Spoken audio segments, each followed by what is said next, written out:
Good morning students. मैं यश Husaini BSc final year की physics class में आपका स्वागत करता हूं। प्रीवियस क्लास में हम डिस्कस कर रहे थे ब्लॉक थ्योरम के बारे में, ब्लॉक प्रमेय के बारे में, और हमने ब्लॉक इलेक्ट्रॉन का वेग ज्ञात कर लिया था। ब्लॉक इलेक्ट्रॉन कौन सा इलेक्ट्रॉन होता है जिसमें इलेक्ट्रॉन जो है वो आवर्ती विभव अनुभव करता है, वो क्या कहलाता है? ब्लॉक इलेक्ट्रॉन कहलाता है। ठीक है, आज की क्लास में सबसे पहले हम देखने वाले हैं ब्लॉक प्रमेय की वैधता। ठीक है, ब्लॉक थ्योरम की वैधता यानी कि ये वैलिड कहाँ होता है। ठीक है, कि जो हमारे पास क्रिस्टल होता है ना, उसमें जो इलेक्ट्रॉन गति कर रहा है वो कौन से क्षेत्र में गति कर सकता है और कौन से क्षेत्र में गति नहीं कर सकता, वो कौन बताएगी? ब्लॉक प्रमेय के अनुसार समझाएंगे हम कि ब्लॉक प्रमेय लागू हो रही है या फिर नहीं हो रही है। ठीक है, तो देखो इसमें क्या होता है। सबसे पहले जो आपने एक इक्वेशन पढ़ी थी जब हम ब्लॉक थ्योरम को प्रूव कर रहे थे, कौन सी? कि lambda square minus alpha 1 plus beta 2 lambda plus, और ये हमने 1 इज इक्वल टू 0, ये इक्वेशन हमने प्रूव कर ली थी। अब ये जो इक्वेशन है, इस इक्वेशन के लिए ये किसको बता रहा था? हमारे पास ब्लॉक इलेक्ट्रॉन को बता रही थी ये इक्वेशन। ब्लॉक प्रमेय सिद्ध करी थी ना, यानी कि क्रिस्टल में इलेक्ट्रॉन की गति को बताया था हमने। अब इसमें हम क्या करते हैं, ये इक्वेशन तभी वैध होती है, इसमें हम दो क्षेत्रों के बारे में पढ़ते हैं। एक तो होता है हमारे पास अनुमत क्षेत्र यानी कि अलाउड रीजन, और दूसरा जो होता है ना वो होता है हमारे पास वर्जित क्षेत्र। ठीक है, वर्जित क्षेत्र का मतलब होता है फॉरबिडन रीजन। अलाउड रीजन का मतलब जहाँ पर ये वैलिड होगी, और वर्जित का मतलब जहाँ ये वैलिड नहीं होगी। क्लियर है? तो देखो इसमें एक क्रेमर नामक वैज्ञानिक था, उसने बताया, क्या बताया? अनुमत क्षेत्र कौन सा होता है हमारे पास, वह क्षेत्र होता है, ध्यान रखना ये इक्वेशन है हमारे पास, उसमें वह क्षेत्र जिसमें ये दिखाई दे रही है वैल्यू अल्फा 1 प्लस क्या? बीटा 2, अल्फा 1 प्लस बीटा 2, इसकी जो वैल्यू है ना वो -2 से लेकर कितनी होती है? +2 तक होती है। ठीक है, वो क्षेत्र जिसमें हमारे पास अल्फा 1 प्लस बीटा 2 की वैल्यू -2 से +2 होती है, वो क्षेत्र क्या कहलाता है? अनुमत क्षेत्र कहलाता है। क्या कहलाता है हमारे पास? अनुमत क्षेत्र कहलाता है। जब अल्फा 1 प्लस बीटा 2 -2 से कितना हो? 2 तक हो। क्योंकि इस परास में ठीक है, जो के होता है हमारे पास संचरण नियतांक होता है, वास्तविक होता है। ठीक है, रियल होता है हमारे पास। ठीक है, वास्तविक होता है, रियल होता है, और इसमें इलेक्ट्रॉन की गति संभावित होती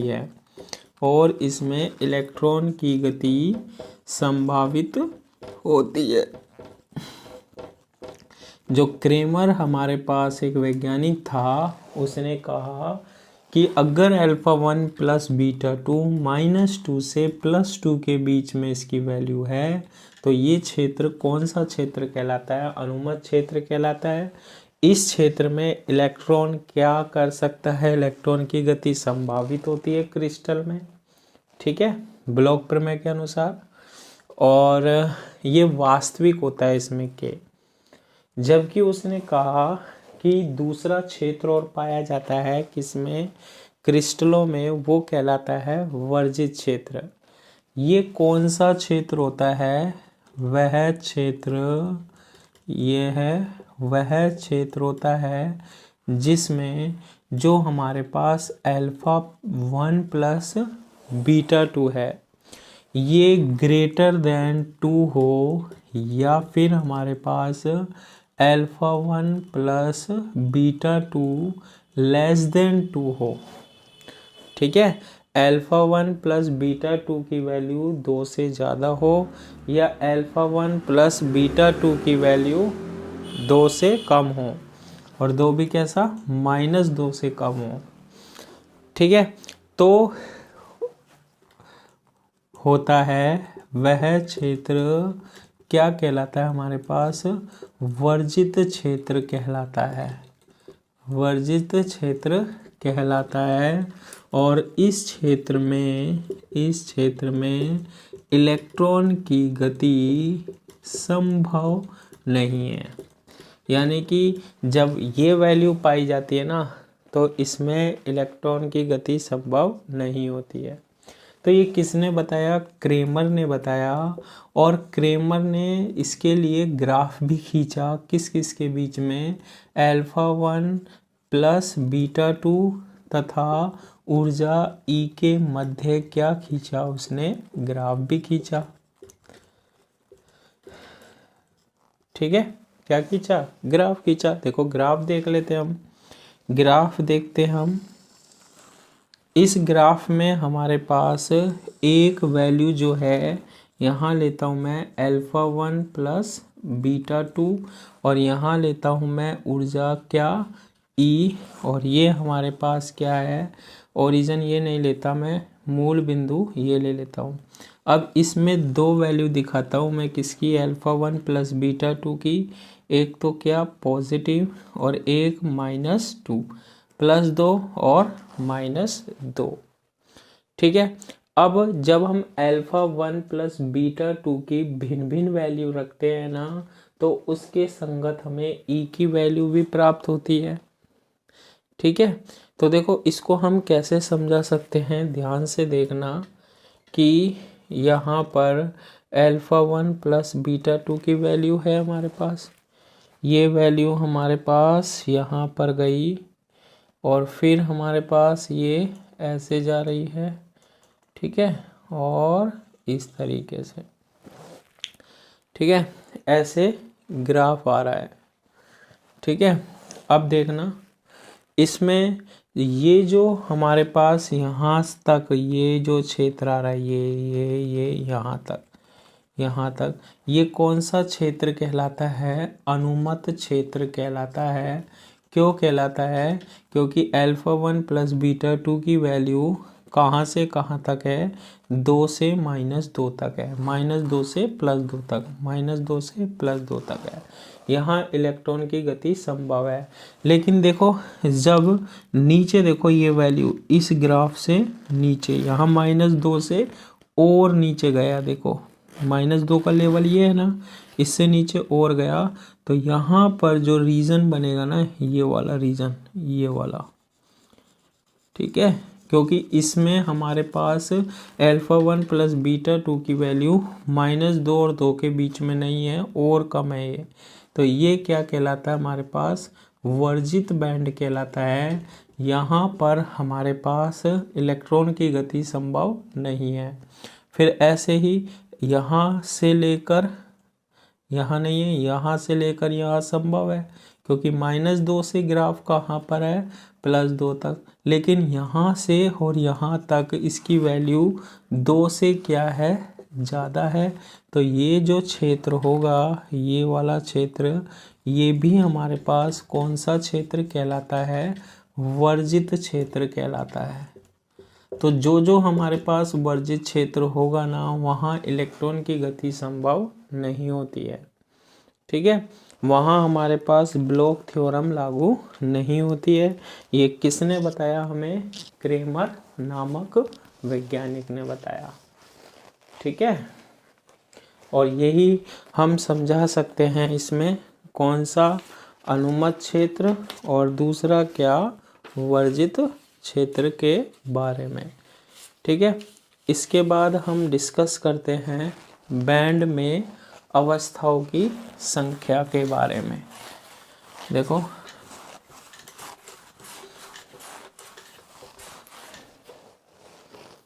किसके बारे में पढ़ते हैं हम?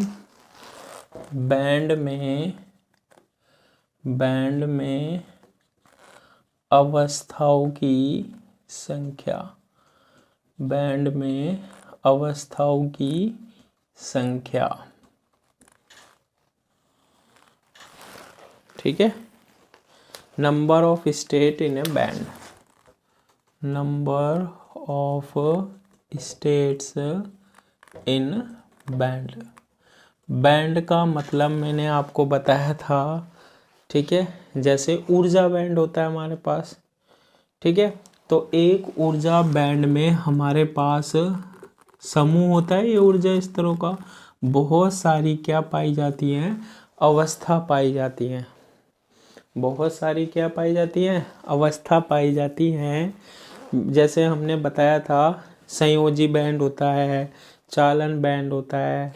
ठीक है, तो संयोजी बैंड को हमने ऊर्जा स्तरों के द्वारा दर्शाया था, अवस्थाएं होती हैं वो उनकी। तो ऊर्जा बैंड में कितनी अवस्थाएं होती हैं या किसी बैंड में कितनी अवस्थाएं होती हैं, उनको हम क्या करेंगे? ज्ञात करेंगे। तो देखो, इसको ज्ञात करने के लिए हम एक विमीय क्रिस्टल पर विचार करते हैं। एक विमीय क्रिस्टल में हमारे पास जो जालक बिंदु होते हैं ना, परमाणु होते हैं, वो एक विमीय रूप में क्या होते हैं? व्यवस्थित होते हैं। और इसमें ये जो बिंदु होते हैं ना, इनके बीच की दूरी या परमाणु जो होते हैं ना, इनके बीच की जो दूरी होती है वो कितनी होती है? a होती है। ठीक है, जालक बिंदुओं के मध्य की दूरी कितनी होती है? a होती है। तो अगर हमारे पास इसमें 1 2 3 4 5 5 क्रिस्टल है, तो इसमें इसकी दूरी क्या होगी? a 2a 3a 4a 5a ऐसे होगी ना। तो पूरे क्रिस्टल की जो लंबाई होगी ना, वो L = क्या होगी? Na होगी। होगी या नहीं होगी? पूरे क्रिस्टल की लंबाई कितनी होगी? Na होगी। ठीक है, n क्या है? n क्या है? जालक बिंदुओं की क्या संख्या। ठीक है, a ऐसे ही तो निकालते हैं हम। तो n क्या है? जालक बिंदुओं की संख्या है। तो हमारे पास किसकी लंबाई निकली आती है? क्रिस्टल की लंबाई निकली आती है। ठीक है, तो ये जो हमारे पास क्रिस्टल है ना, एक विमीय क्रिस्टल है ना, इसमें हम ऊर्जा देते हैं तो ये परमाणु क्या करते हैं? कंपन करते हैं। और हम मानते हैं इसमें कौन सी तरंग बन रही है? प्रगामी तरंग बन रही है। और प्रगामी तरंग कौन सी तरंग होती है? जिसके द्वारा ऊर्जा का क्या होता है? संचरण होता है। जिसके द्वारा किसका संचरण होता है? हमारे पास ऊर्जा का संचरण होता है। ठीक है, तो देखो ये चीज करी हमने क्या कि किसी बैंड में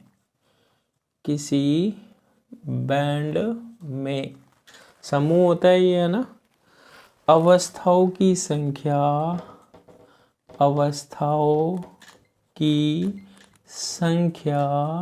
कितनी अवस्था हो सकती है?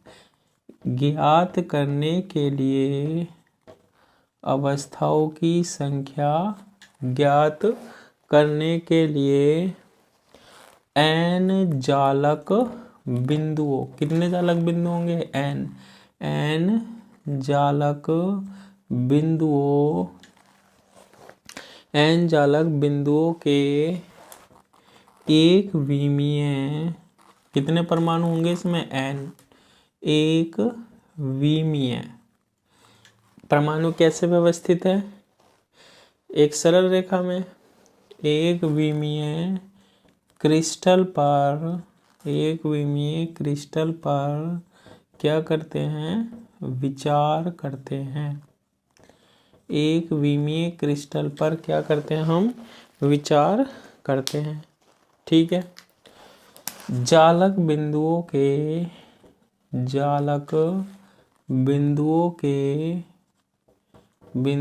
के जो मध्य की दूरी है, जालक बिंदुओं के मध्य की जो दूरी है वो कितनी है हमारे पास, a है। जालक बिंदुओं के मध्य की दूरी कितनी है, एक विमीय क्रिस्टल है, a दूरी है परमाणु के बीच की दूरी। ठीक है। तो ये क्रिस्टल की लंबाई कैसे देते हैं हम, तो क्रिस्टल की जो लंबाई होगी ना L, वो किसके इक्वल होती है, Na के। किसके इक्वल होती है हमारे पास, Na के इक्वल होती है। L इज इक्वल टू क्या होगा, Na होगी। ठीक है। इसमें प्रगामी तरंग की कल्पना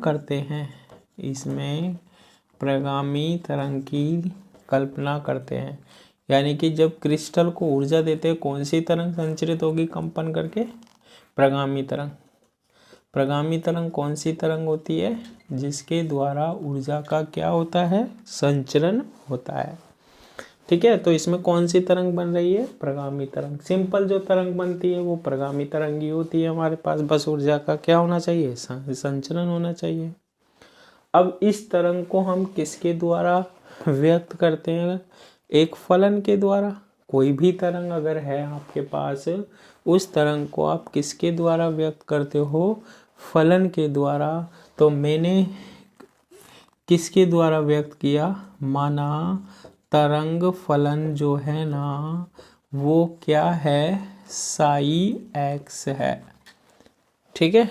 तरंग फलन क्या है, साई एक्स है। अब इसमें भी जो साई एक्स है ना, क्रिस्टल में किसको व्यक्त करता है, ये तरंग को फलन के द्वारा व्यक्त करते हैं। साई एक्स में भी कौन सा गुण होना चाहिए, आवर्ती गुण होना चाहिए। ठीक है। क्योंकि हम यहाँ पर अभी अभी ब्लॉक थ्योरम पढ़ के आए हैं, और ब्लॉक थ्योरम में हम कौन सा गुण मानते हैं, आवर्तिता का। मतलब कि कोई तरंग जो है वो संचरित हो रही है, psi x is equal to psi x plus L के क्या होना चाहिए, इक्वल होना चाहिए। यहाँ पर हम कण की गति के लिए जो फलन व्यक्त कर रहे हैं और एल दूरी पर जो हम व्यक्त कर रहे हैं, वो दोनों psi x is equal to क्या होना चाहिए, साई एक्स प्लस एल होना चाहिए। जो इस कण के लिए है वो इस कण के लिए भी होना चाहिए फलन। एल दूरी पर यहाँ ये देखो, यहाँ से हाँ मान लो एल दूरी है, यहाँ पर फलन क्या है, कण को रिप्रेजेंट कर रहा है जो तरंग को, साई एक्स। फिर यहाँ एल दूरी पर चले गए तो यहाँ पर कितना होगा, साई एक्स, और कितनी दूरी पर गए, एल दूरी पर। ये और ये हमारे पास बराबर होना चाहिए हमेशा। आवर्तिता का गुण यही तो कहता था। इसे हम देते हैं इक्वेशन नंबर फर्स्ट। फिर इसके बाद हम इसमें कौन सी थ्योरम का उपयोग करते हैं, ब्लॉक थ्योरम। ब्लॉक थ्योरम क्या थी हमारे पास, उसका हमारे पास स्टेटमेंट था, इक्वेशन था क्या, कि साई एक्स जो होता है ना वो यू के एक्स इंटू ई की पावर आयोटा के एक्स के इक्वल होता है। ये कौन सी थ्योरम होती है हमारे पास, ब्लॉक थ्योरम होती है। ठीक है। कौन सी थ्योरम होती है, ब्लॉक थ्योरम होती है। इसमें आवर्तिता का गुण देखते हैं हम, आवर्ती का गुण देखते हैं कितनी लंबाई पर, एल लंबाई पर। यहाँ तो साई एक्स की जगह हम क्या पुट करते हैं, एक्स प्लस एल, तो साई एक्स प्लस एल है ना, और ये यू के क्या बन रहा है, एक्स प्लस एल, और ई की पावर आयोटा क्या के एक्स प्लस एल बनता है। बन जाएगा ये, बिल्कुल बन जाएगा। ठीक है, और इसे हम देते हैं क्या, इक्वेशन नंबर 3। कितनी रख देते हैं हम, इक्वेशन नंबर 3 देते हैं। इक्वेशन 2 और इक्वेशन 3 की वैल्यू ये एक्स प्लस एल वाला है और ये साई एक्स है। तो किस में रखने पर, फर्स्ट में रखने पर। समीकरण 2 व समीकरण 3 का मान किस में रखने पर, समीकरण 1 में रखने पर। और जो हमारे पास समीकरण 1 है साई एक्स है, साई एक्स की जगह क्या लिख सकते हैं, यू के एक्स इंटू ई की power iota k x is equal to, और साई एक्स प्लस एल की जगह क्या लिख सकते हैं, you k x plus L, u k x plus L e की power iota k x plus L होता है। ठीक है, अब देखो यू के एक्स होता है और you k x plus L होता है। ये जो यू के वाला फलन होता है ना, ये मैंने आपको बताया था, ये भी कौन सा गुण प्रदर्शित करता है, आवर्तीता का। यू के एक्स कैसा फलन होता है हमारे पास, आवर्ती फलन होता है। ये बार बार आवर्ती आवर्ती है ना, दिमाग खराब कर देगा। तो प्रीवियस वीडियो में जो आवर्ती फलन है ना, उसकी डेफिनेशन जरूर देखनी है आपको, है ना।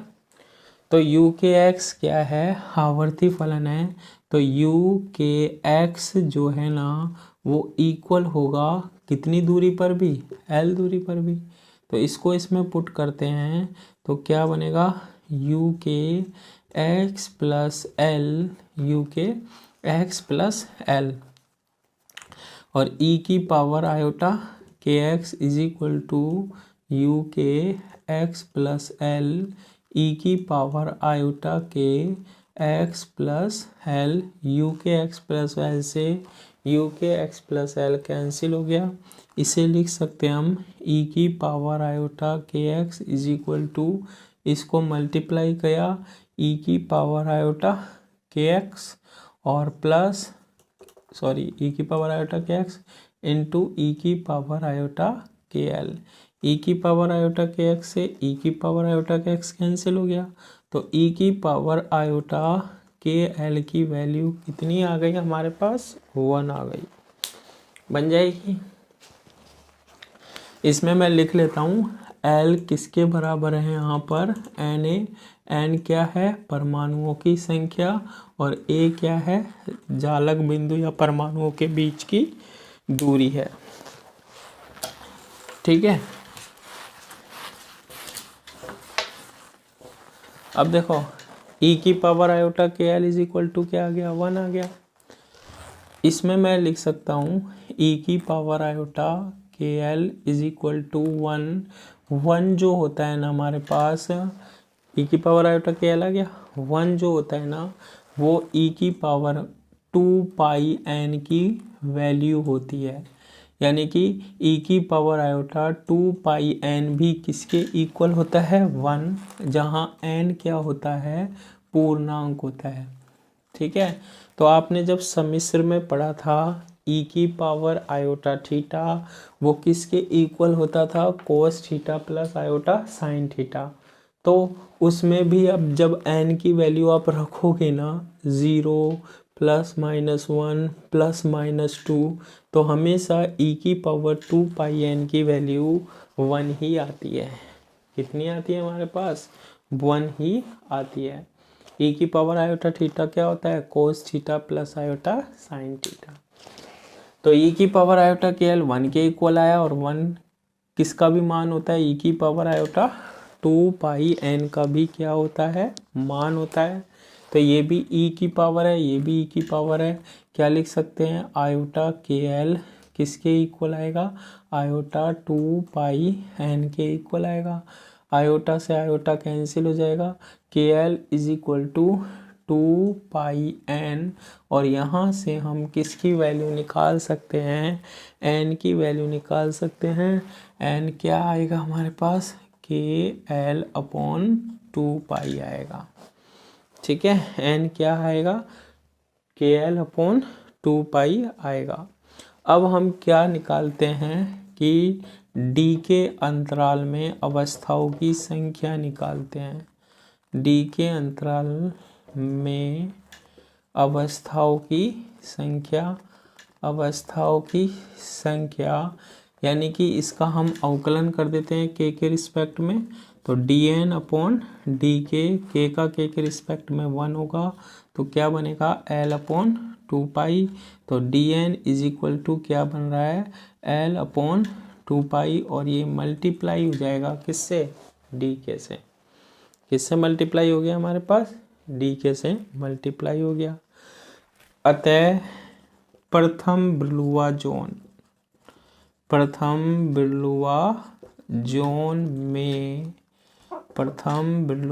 जोन में किसकी संख्या निकालते हैं हम, अवस्थाओं की संख्या निकालते हैं। ओहो, प्रथम बिरलुआ जोन क्या होता है, प्रथम बिरलुआ जोन क्या होता है, मैंने आपको बताया था जब k की जो वैल्यू होती है ना -π/a से +π/a के बीच में होती है ना, तो जो क्षेत्र होता है वो कौन सा क्षेत्र कहलाता है, प्रथम बिरलुआ जोन कहलाता है।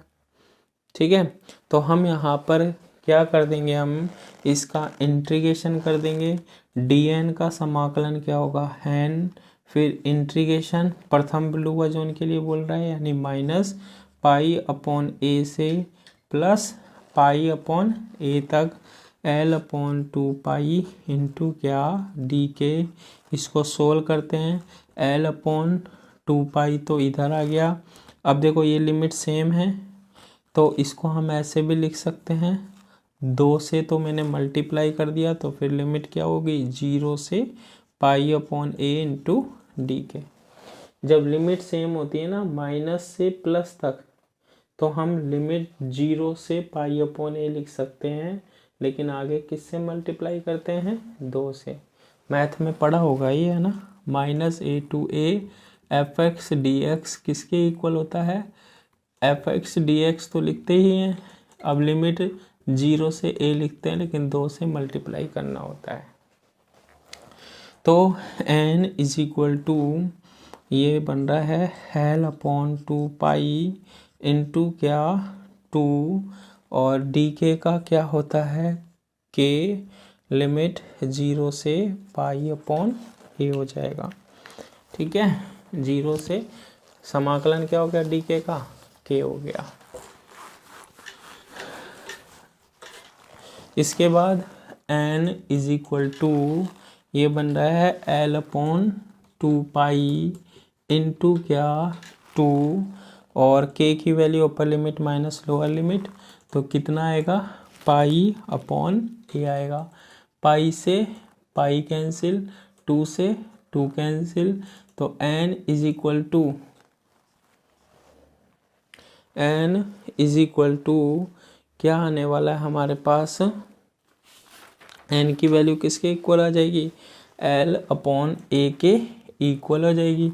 और अभी अभी हमने पढ़ा था L इज इक्वल टू क्या होता है Na, तो n is equal to Na/a, a से a कैंसिल, तो n is equal to capital N, यानी अवस्थाओं की जो संख्या होती है ना वो किसके इक्वल होती है, परमाणुओं की संख्या के बराबर। जितने ज़्यादा परमाणु उसकी अवस्था उतनी होती है। क्लियर है ये।